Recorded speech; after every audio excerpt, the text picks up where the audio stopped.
లోకాన్ని ఎంతగానో ప్రేమిస్తున్నాడు.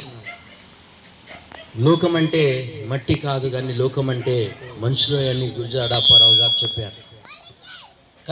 కాబట్టి లోకంలో మనుషుల్ని దేవుడు ఎంతగానో ప్రేమించాడు. కాబట్టి లోకంలో ఉన్న మనందరి కొరకు దేవుడు భూమిని, ఆకాశాన్ని, సూర్య చంద్ర నక్షత్రాన్ని, గాలి, నీరు సమస్తము కలుగజేశాడు. ఏమీ తక్కువ చేయలేదు. దేవుడు మనిషికి ఏం కావాలో అన్ని కూడా అడగకముందే అందరికీ దేవుడు ఇచ్చాడు. కానీ దేవునికి మనిషికి అడ్డుగా వచ్చినది ఏంటంటే పాపం. దేవుని వాక్యం సెలవిస్తుంది, ఏ భేదము లేదు, అందరూ పాపం చేసి దేవుడు అనుగ్రహించు మహిమను పొందలేకపోతున్నారు. కులమని, మతమని ఏ భేదం లేదు. డబ్బున్నోళ్ళని డబ్బు లేదని, చదువుకున్న వాళ్ళని చదువులేదని ఏ భేదం లేదు. అందరూ పాపం చేసి ఉన్నారు. మరి పాపం అంటే మనకు తెలుసు. పాపం అంటే ఏంటి అంటే కోపము, స్వార్థము, అసూయ, చెడ్డలవాట్లు, మరి అక్రమ సంబంధాలు, భయంకరమైన వ్యసనాలు, ఇవన్నీ కూడా పాపం. మన కోపమే మన శత్రువు. మనుషులు కాదు శత్రువు, మన కోపమే మన శత్రువు. కోపంలో నెమ్మది ఉండదు, శాంతి ఉండదు, సమాధానం ఉండదు. ఇంట్లో బాధపడుతుంటారు. ఎందుకు కోపడుతున్నారని? డబ్బు గురించి, ఆస్తుల గురించి అన్నదమ్ములే పొగలైపోతున్నారు, సొంత వాళ్ళు.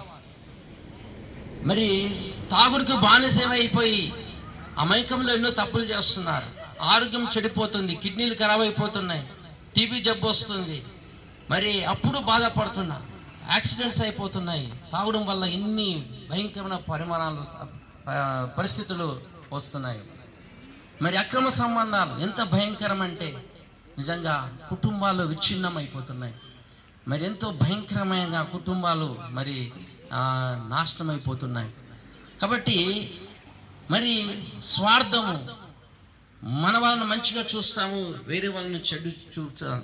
మనల్ని ఎవరైనా అలా చూస్తే తట్టుకోలేము. ఇవన్నీ మనిషి పాపము చేసి చనిపోతే శరీరము మట్లో కలిసిపోతుంది, కానీ ఆత్మ ఉంది. నాలాగా నా ఆత్మ ఉంటుంది, ఎవరిలాగా వారి ఆత్మ ఉంటుంది. ఆత్మకు చావు లేదు. మంచి చేస్తే మోక్షం వెళ్తాం, చెడు చేస్తే నరకానికి వెళ్తాం. ప్రతి గ్రంథం చెప్పేది అదే. కాబట్టి మరి పాపము చేసి మరి నరకానికి వెళ్ళొద్దని దేవుడు ప్రేమ గలవాడు. నరకం అంటే అగ్నిగుండం. నిప్పులో మనం 5 నిమిషాలు చేయి పెట్టలేం. మన ఇల్లు తగలబెడుతుంటే మన ఇంటి వారిని కాపాడడానికి మనం ప్రయత్నం చేస్తాం. అలానే దేవుడు తండ్రి కంటే ఎంతో గొప్పవాడు. మరి దేవుడు మనము 5 నిమిషాలే తట్టుకోలేకపోతున్నాం కదా. మరి యుగగాలు మరి అగ్నిలో ఆత్మ చావదు. మరి ఎప్పుడు బాధ ఉంటుంది, మరణం ఉండదు. బాధ అంతా నరక బాధ అంటే అది. మరి ఎప్పుడు బాధపడుతున్న ఆ చోటుని చిడిపించడానికి దేవుడు ప్రేమ గలవాడు. మనం ఆ బాధ పడొద్దని దేవుడే మానవుడిగా ఈ లోకానికి వచ్చి మనందరి పాపం నుంచి విడిపించడానికి యేసు ప్రభు చనిపోయి తిరిగి లేచాడు. దేవుని వాక్యం తెలుస్తుంది ఏంటంటే యేసు రక్తము ప్రతి పాపం నుండి మనల్ని పవిత్రులుగా చేయును. మరి యేసు రక్తము ఎందుకంటే మనకు బదులుగా దేవుడు తప్పు చేస్తే శిక్షించాలి, కానీ దేవుడు ఆ శిక్షను తన మీద వేసుకున్నాడు. ఎందుకంటే ఆయన ప్రేమ గలవాడు.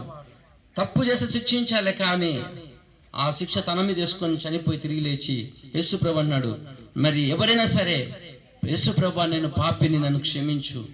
నాలో ఈ చెడు ఉంది, పాపం ఉంది, కోపము, స్వార్థం, అసూయ, చెడ్డలవాట్లు ఇవన్నీ ఉన్నాయి. దీనివల్ల నాకు శాంతి లేదు, సమాధానం లేదు, నెమ్మది లేదు. అలా ఉండి చనిపోతే ప్రభా మనం నరకానికి వెళ్ళాలి. కాబట్టి అందులోంచి విడిపించడానికి నువ్వు చనిపోయి లేచావు. కాబట్టి నా హృదయంలోకి రా, నా జీవితాన్ని మార్చు అని చెప్తే నీ జీవితం మారిపోతుందని దేవుడు చెప్పు. మరి ఇలా నాకు కూడా చెప్పినప్పుడు నేను అడగడంలో తప్పు లేదు కదా అని వాళ్ళు చెప్పినట్టు అడిగినప్పుడు నా జీవితము మారిపోయింది. నేను ముస్లింను, కానీ యేసు ప్రభుని నమ్ముకున్నాను. ఎందుకు నమ్ముకున్నానంటే నా జీవితం మారింది, నా చెడు అలవాట్లు, చెడు బుద్ధులు మారాయి. నాకే ఆశ్చర్యం అయిపోయింది, ఇలా మారానని. కానీ మారిపోయానండి. అది యేసు రక్తము ప్రతి పాపం నుండి మనం పవిత్రులుగా చేయును.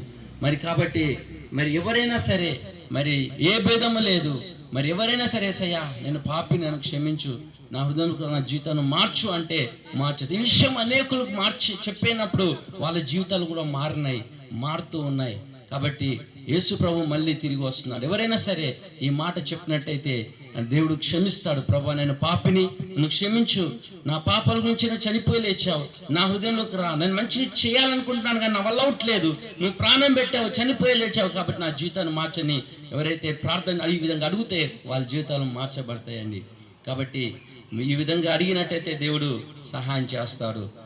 బైబిల్ చెప్తుంది, ఎవడైనా క్రీస్తునందు నేడులా వా నూతన సృష్టి, పాతవు గతించిన సమస్తము కొత్త వాయను, అవి దేవుని వలనైనవి.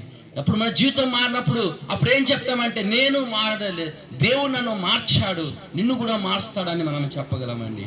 కాబట్టి ఎవరో మీరెవరో మేమెవరో ప్రేమతో మాట్లాడితే వింటున్నాం, అదే కోపంతో మాట్లాడితే వినమండి. కాబట్టి మంచితనం అనేది అందరినీ కలుపుకుంటుంది. చెడుతనం అనేది మనకు మంచిది కాదు, ఇంటర్లకు మంచిది కాదు, గ్రామానికి మంచిది కాదు, బయట వరకు మంచిది కాదు, అందరికీ నష్టం కలగజేస్తుంది. మంచితనం అనేది అందరిని కలుపుకుంటుంది, అందరికీ మంచి చేస్తుంది. కాబట్టి ఈ మాటలు దేవుడు దీవించును గాక.